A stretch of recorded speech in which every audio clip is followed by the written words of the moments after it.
Friends, આજે હું તમારા માટે એવી ઉપયોગી કિચન ટિપ્સ લઈને આવી છું જે તમારા રોજિંદા કામમાં ખૂબ જ ઉપયોગી નીવડશે અને જેના કારણે તમારું કામ ઝડપથી થશે.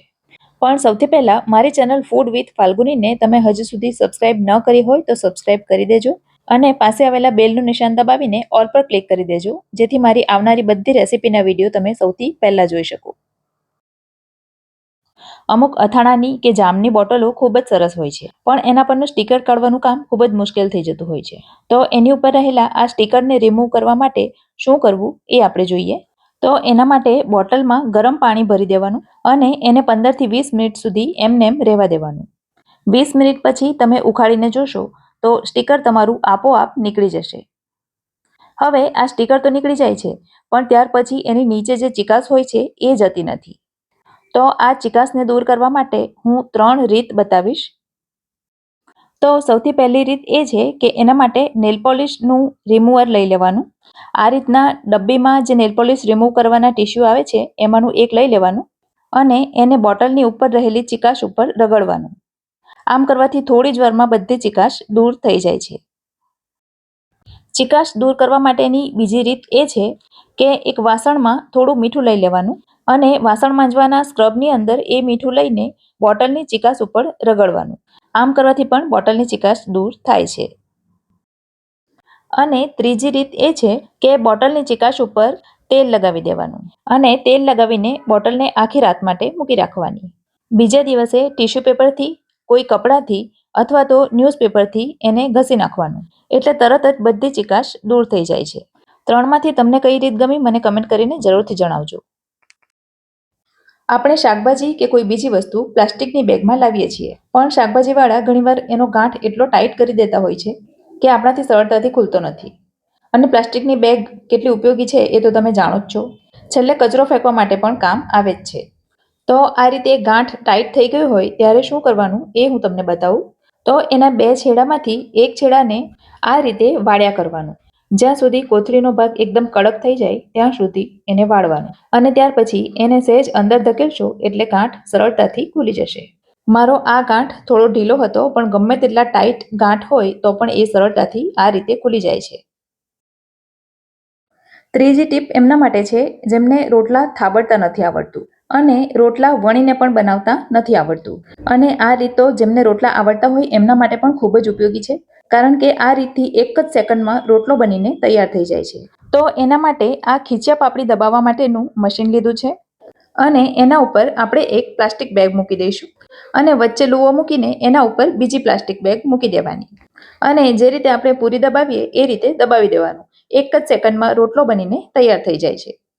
અને જો રોટલો તમને એક સાઈડથી જાડો લાગે તો એની સાઈડ ફેરવીને ફરીથી દબાવી દેવાનું, એટલે સરસ મજાનો રોટલો બનીને તૈયાર થઈ જાય છે. તો જો તમને રોટલા બનાવતા નથી આવડતું અથવા તો તમે કોઈ ઉતાવળમાં હો તો આ રીતે 2 તાવી મૂકીને પણ ફટાફટ રોટલા બનાવી શકો છો. તમે જાણો છો ઘીની અંદર બરફ નાખીને હલાવવાથી શું થાય છે? જી હા, 2-3 ચમચી ઘીની અંદર એક ટુકડો બરફનો નાખીને હલાવવાથી એક રિવર્સ પ્રોસેસ થાય છે.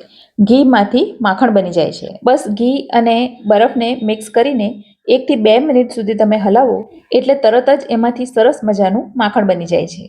અને જો તમારે અમૂલ જેવું બટર જોઈતું હોય તો એમાં થોડું મીઠું અને થોડી હળદર ઉમેરીને ફરીથી મિક્સ કરી દેવાનું, એટલે એકદમ અમૂલ જેવું જ બટર બનીને તૈયાર થઈ જાય છે. તો જ્યારે અચાનક બટરની જરૂર પડે ત્યારે આમ કરજો. 5મી ટીપ પણ ખૂબ જ ઉપયોગી અને ખૂબ જ ઇન્ટરેસ્ટિંગ છે. રોટલી બનાવવા માટે આપણે અટામણનો લોટ લેતા હોઈએ છીએ અને આ અટામણનો લોટ આપણે કોઈ ડીશમાં લઈએ છીએ. પણ જ્યારે પણ આપણે લોટ લઈએ ત્યારે આ રીતે નીચે ભેરાતો હોય છે અને રોટલી થઈ ગયા પછી ફરી પાછો આ લોટના ડબ્બામાં મૂકવાનું આપણને યોગ્ય નથી લાગતું. તો હું આ રીતે ડીશમાં અટામણનો લોટ નથી લેતી. એના માટે મેં એક આ રીતનો ચપટો ડબ્બો વસાવી રાખ્યો છે. અટામણ માટેનો લોટ હું આ ડબ્બામાં જ રાખું છું. જ્યારે પણ રોટલી બનાવવાની હોય ત્યારે આ ડબ્બામાંથી જ અટામણના લોટનો ઉપયોગ કરું છું અને રોટલી બની જાય એટલે ફરી પાછો એને બંધ કરીને મૂકી દઉં છું. જ્યારે ડબ્બામાંથી લોટ ઘણો બધો ઓછો થઈ જાય ત્યારે એને ચાળીને લોટ બાંધવાના ઉપયોગમાં લઈ લઉં છું અને ડબ્બામાં ફરી પાછો નવો લોટ ભરી દઉં છું. આ રીતે કરવાથી ગંદકી પણ થતી નથી અને આપણો સમય પણ ખૂબ જ બચે છે અને વાસણો પણ ઓછા બગડે છે. તો મારી આ ટીપ તમને કેવી લાગી એ પણ મને કમેન્ટ કરીને જરૂરથી જણાવજો. હવે 6થા નંબરની ટીપ પણ તમને રસોડામાં ખૂબ જ ઉપયોગી નીવડશે. તો કિચનમાં હું હંમેશા 3 પ્રકારના કપડાં રાખું છું. એક થોડું નાનું કપડું કે જેને હું પોતું એટલે કે જેને આપણે મસોટું કહીએ છીએ એ રીતે ઉપયોગમાં લઉં છું. આને ભીનું કરીને ગેસ લૂછવામાં અને પ્લેટફોર્મ લૂછવામાં ઉપયોગમાં લઉં છું. બીજા પ્રકારનું કપડું છે એને હું માત્ર હાથ લૂછવા માટે ઉપયોગમાં લઉં છું. એટલે પાણીવાળા હાથ હોય અથવા તો થોડા ઘણા ખરાબ હાથ હોય તો આ કપડાથી લૂછવાના. અને ત્રીજું કપડું છે જે થોડી મોટી સાઈઝનું છે અને કોટન છે, જેને હું વાસણ લૂછવાના ઉપયોગમાં લઉં છું અને વાસણ લૂછવા સિવાય એનો બીજો કોઈ ઉપયોગ કરતી નથી.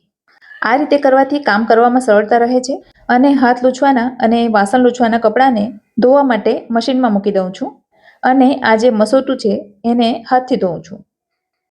ટીપ નંબર 7 જે ઘરે માખણમાંથી ઘી બનાવતા હોય એમના માટે છે. આપણે જ્યારે માખણમાંથી ઘી બનાવીએ ત્યારે ઘણીવાર ઘી લીસું બની જતું હોય છે. તો ઘી લીસું ન થાય અને દાણેદાર થાય એના માટે જ્યારે ઘી આ સ્ટેજ પર એટલે કે તૈયાર થઈ જવાની તૈયારીમાં હોય છે ત્યારે એમાં 2 ચમચી પાણી ઉમેરી દેવાનું. ત્યાર પછી 2 મિનિટ સુધી એટલે કે પાણીનો ભાગ ઉડી જાય ત્યાં સુધી એને ગેસ ઉપર રહેવા દેવાનું. આ ટીપ અજમાવી જોજો, તમારું ઘી હંમેશા દાણેદાર જ બનશે. ચાલો તો જોઈએ ટીપ નંબર 8. ઘણીવાર એવું બને છે કે ફ્રીજમાંથી અમુક પ્રકારની વાસ આવતી થઈ જાય છે. તો આ વાસ દૂર કરવા માટે હું એક સરળ રસ્તો બતાવું છું. તો એના માટે આ રીતે એક ન્યૂઝપેપર લઈ લેવાનું અને એના ઉપર થોડું પાણી છાંટી દેવાનું. પાણી છાંટીને ન્યૂઝપેપરનો ડૂચો વાળી દેવાનો અને આ સાધારણ ભીનું ન્યૂઝપેપર ફ્રીજમાં સેન્ટરના ખાનામાં મૂકી દેવાનું અને 7 થી 8 કલાક માટે એને ફ્રીજમાં જ રહેવા દેવાનું. ભેજવાળું ન્યૂઝપેપર ફ્રીજમાં રહેલી બધી ગંદી વાસને એબ્ઝોર્બ કરી લેશે. એટલે શક્ય હોય તો તમે રાત્રે આ કામ કરી દો તો પણ ચાલે અને 7-8 કલાક થાય એટલે પેપર ફરીથી લઈ લેવાનું. આ સિવાય તમે બેકિંગ સોડા એટલે કે ભજીયામાં નાખવાનો સોડા હોય છે એને એક ડીશમાં લઈ અને એને ફ્રીજમાં મૂકી રાખો તો પણ ફ્રીજની અંદરની વાસ દૂર થઈ જતી હોય છે. હવે જોઈએ 9મા નંબરની ટીપ. મરચાંને તમે ફ્રીજમાં આમને આમ મૂકી રાખો તો એ હંમેશા બગડી જતા હોય છે. તો મરચાંને કઈ રીતે રાખવા કે જેનાથી એ લાંબો સમય સુધી તાજા રહે એ હું આજે તમને જણાવીશ. તો સૌથી પહેલાં તો મરચાંના ડીટા કાઢી નાખવાના. જો મરચાંને તમે ડીટા સાથે ફ્રીજમાં રાખશો તો ફ્રીજમાં રાખ્યા છતાં પણ મરચાં તરત જ બગડી જતા હોય છે. તો મરચાંના ડીટા કાઢીને એને સરસ રીતે ધોઈ નાખવાના અને ત્યાર પછી એને કોરા કરી લેવાના. કોરા થયેલા મરચાંને એક ડબ્બામાં ભરી દેવાના. હું મોટાભાગની વસ્તુ હંમેશા સ્ટીલના ડબ્બામાં અથવા તો કાચની બોટલમાં જ ભરવાનો આગ્રહ રાખું છું. તો આ રીતે બધા મરચાંને સ્ટીલના ડબ્બામાં ભરી દીધા પછી એને બંધ કરતા પહેલાં એના ઉપર એક ટીશ્યુ પેપર અથવા તો ન્યૂઝપેપરનો ટુકડો મૂકી દેવાનો. આમ કરવાથી મરચાંની અંદર જે પાણી વળે છે એ આ ટીશ્યુની અંદર શોષાઈ જાય છે અને મરચાં જલ્દી બગડતા નથી.